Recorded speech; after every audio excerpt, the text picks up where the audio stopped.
Hi hello friends once again welcome back to RTH retail trade hub YouTube channel మరొకసారి మీ అందరికీ welcome friends. నేను మీ friend రాజు. మరొక market update video అయితే ముందు రావడం జరిగింది ఫ్రెండ్స్. అయితే నేను వీడియో చేయలేదన్నమాట అండి. సో మార్కెట్ అనేది నేరోగా సైడ్ వేస్గా with in previous day candle ఏదైతే ఉందో జస్ట్ అదే రేంజ్లో ప్రైజ్ యాక్షన్ ఉండడం వల్ల so there is nothing much అనమాట. మీరు చూస్తే కనుక ముందు రోజు క్యాండిల్ ఏదైతే లెంత్ ఉందో అదే క్యాండిల్లో నిఫ్టీ ట్రేడ్ అవ్వడం జరిగింది. Nothing specific. అయితే చాలా న్యూస్ డేటా ఇవన్నీ ఎప్పుడూ వస్తూనే ఉంటాయి కదా, అవి మార్కెట్లో కొంచెం వాలటిలిటీకి కాజ్ అవుతున్నాయి అనమాట అండి. Coming to today price action ఈరోజు మీరు చూస్తే కనుక వన్స్ అగైన్ మళ్ళీ అదే లెవెల్ దగ్గర just it is hovering around that level అనమాట అండి. Any time it is ready to break అనమాట అండి.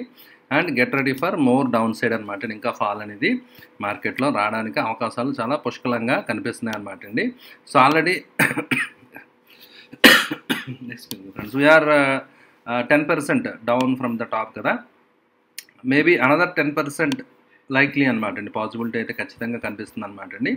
ఇఫ్ నాట్ 10%, ఒక 8% ఏదైతే మనం ట్రెండ్ లైన్ డ్రా చేసుకున్నామో ఆ level like 21,300 right, 21,400 levels test చేయడానికి అవకాశాలు పుష్కలంగా కనిపిస్తున్నాయి అనమాట అండి.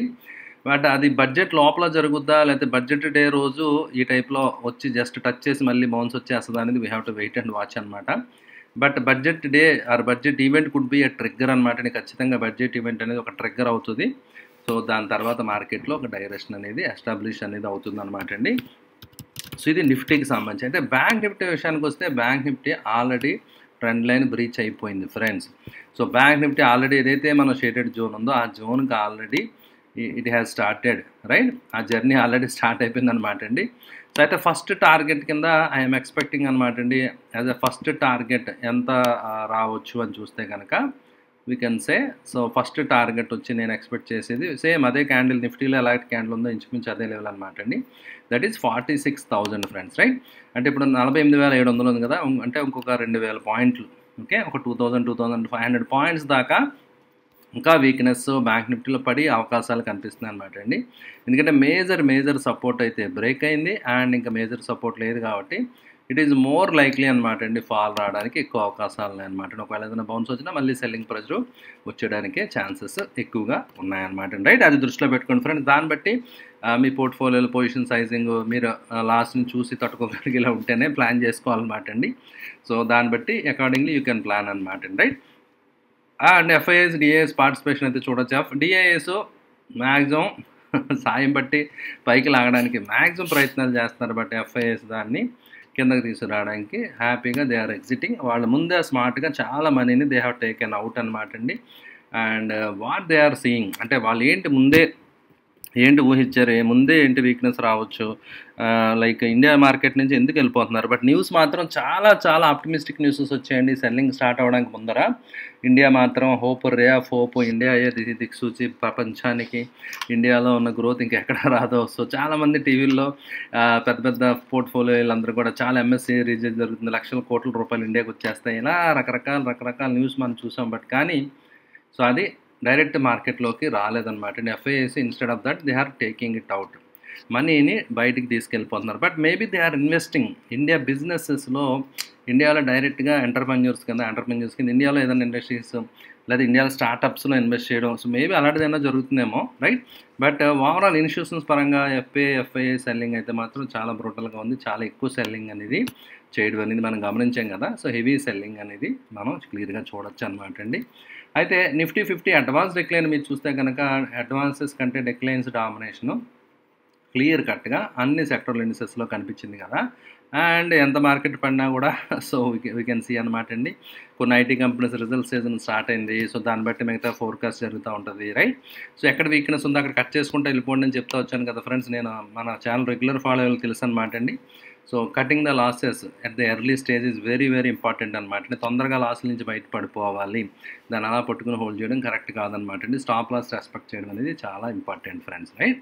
అది దృష్టిలో పెట్టుకోండి ఓకే. నెక్స్ట్ వచ్చి మన గ్లోబల్ మార్కెట్స్ చూస్తే బాగానే ఉన్నాయండి. మన మార్కెట్స్ కొంచెం అంత ఫాల్ అలా ఉంది, కానీ డాక్స్ ఇవన్నీ మీరు చూస్తే కనుక దే ఆర్ ఓకే, అంత నెగిటివ్గా ఏం కనిపించలేదు. In fact they are trading somewhat positive అనమాట అండి. బట్ యుఎస్ మార్కెట్స్ ఎలా ఉన్నాయి చూస్తే కనుక నైట్ నిన్న ఫ్లాట్గా ఉన్నాయన్నమాట. యుఎస్ మార్కెట్స్ నథింగ్ స్పెసిఫిక్ అనమాట అండి. డౌ జోన్స్ కానీ నాస్డాక్ కానీ ఓకే. మనం చూడొచ్చు అనమాట అండి. బట్ మన మార్కెట్స్ మాత్రం కొంచెం సెల్లింగ్ అనేది ఉంది. బట్ కానీ పానిక్ సెల్లింగ్ లాగా ఏమీ లేదు. విక్స్ అది నార్మల్‌గానే ఉంది కాబట్టి సో మార్కెట్‌లో ఫియర్ అయితే లేదు. రైట్. బట్ అలాగని చెప్పి మార్కెట్‌లో కూడా ఎక్కడ కూడా స్ట్రెంత్ లేదు. మళ్ళీ again small cap index look at this మారుబోజు candle. Full selling అనేది కంప్లీట్ అగ్రెసివ్ సెల్లింగ్ అనేది రావడం అనేది ఇక్కడ మీరు అబ్జర్వ్ చేయొచ్చు అనమాట అండి. రైట్. అండ్ ఏ సెక్టర్ ఈరోజు అంటే ఒకే ఒక sector one and only that is IT అనమాట అండి. ఐటీ అవుట్ పర్ఫార్మెన్స్ స్టార్ట్ అయింది ఫ్రెండ్స్. ఓకే. ఐటీ అనేది చాలా కాలంగా అవుట్ పర్ఫార్మ్ చేస్తుందని మన ఛానల్ రెగ్యులర్ ఫాలోవర్లకి నేను చెప్తా వచ్చాను. అండ్ మన కన్సల్టేషన్ తర్వాత వెళ్తుందని చెప్పి మనం అనుకున్నాం. టార్గెట్ ఇంకా ఉండొచ్చు అని మనం అనుకున్నాం. ఇవన్నీ మనం డిస్కస్ చేసాం. IT is holding good. In fact that is the only sector. అదొకటే మాత్రమే పాజిటివ్లో క్లోజ్ అయింది.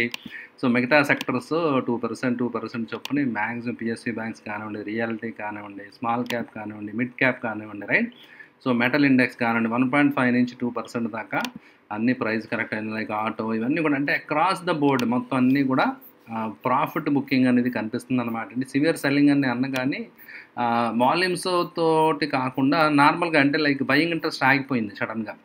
మీరు ఒకటిగా జాగ్రత్తగా ఇంపార్టెంట్ పాయింట్ ఏంటంటే జనాలు ప్యానిక్లో అగ్రెసివ్గా సెల్లింగ్ చేసి ప్రైస్ పడడం వేరు.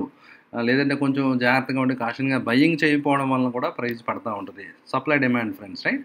సో అల్టిమేట్గా మీరు చూస్తే కనుక సప్లై తగ్గింది తప్ప డిమాండ్ తగ్గింది తప్ప రైట్ సప్లై కాదనమాట అండి. ఇది ఎక్కువ సప్లై వల్ల ప్రైస్ పడిపోవడం కాదు. డిమాండ్ తగ్గింది అంటే బయింగ్ అనేది చేయట్లేదు. So people are waiting especially institutions wise especially FIIs వాళ్ళైతే కొంచెం సెల్ చేసుకుంటూ వెళ్ళిపోరు అనుకోండి. సో దాన్ని చాలా వరకు మ్యాక్సిమం మ్యూచువల్ ఫండ్స్ అబ్జర్వ్ చేసేయడం జరిగింది మన మ్యూచువల్ ఫండ్స్. బట్ కానీ హౌ లాంగ్ హౌ ఫార్ అది మనం ఆల్రెడీ చెప్తా వచ్చాం. చాలా రోజుల నుంచి చెప్తా వచ్చాను. ఎంతకాలం సపోర్ట్ చేయగలరు.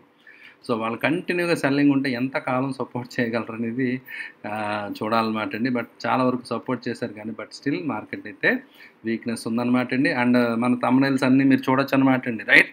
We are so we're at the edge of big fall ముందర సో మార్కెట్ ఉంది. సో ఇలా చాలాసార్లు నేను రీసెంట్ థంబ్నెయిల్స్ అవి షేర్ చేయడం జరిగింది కదా ఫ్రెండ్స్. రైట్. సో మీరు చూడొచ్చు అనమాట అండి. సో అవన్నీ కూడా మన ఛానల్ ఎవరైతే రెగ్యులర్ ఫాలో అవుతున్నారో వాళ్ళకి తెలుసు అనమాట. రైట్. సో అది క్లియర్గా నేను చెప్పడం అనేది మీరు అబ్జర్వ్ చేయొచ్చు అనమాట అండి. సో మార్కెట్ వీక్నెస్ ఉందని మనం ముందు నుంచే అనుకుంటున్నాం. ముందు నుంచి తెలుసు మనకి. రైట్. సో దాన్ని బట్టి బట్ ఇది అగైన్ ఫ్యూచర్కి ఎవరైతే ఒక 5 years 2 years time Horizon long term 2 to 5 years హార్జన్తో ఉంటారో వాళ్ళకి మంచి ఆపర్చునిటీ. చాలామంది ఎప్పుడు కూడా ఏంటంటే సో మార్కెట్లో ఉన్న బ్యూటీ ఏంటంటే మార్కెట్ పడితే పెడతామండి, మార్కెట్ పడితే పెట్టేద్దామని సైడ్ లైన్లో ఉంటారు కొంతమంది. బట్ కానీ వాళ్ళు ఎప్పుడు ఇన్వెస్ట్ చేయరండి. మార్కెట్ పడిన తర్వాత ఇంకా పడుతుందేమో అని వెయిట్ చేస్తూ ఉంటారు. ఆ రోజు ఎప్పటికీ రాదనమాట. రైట్.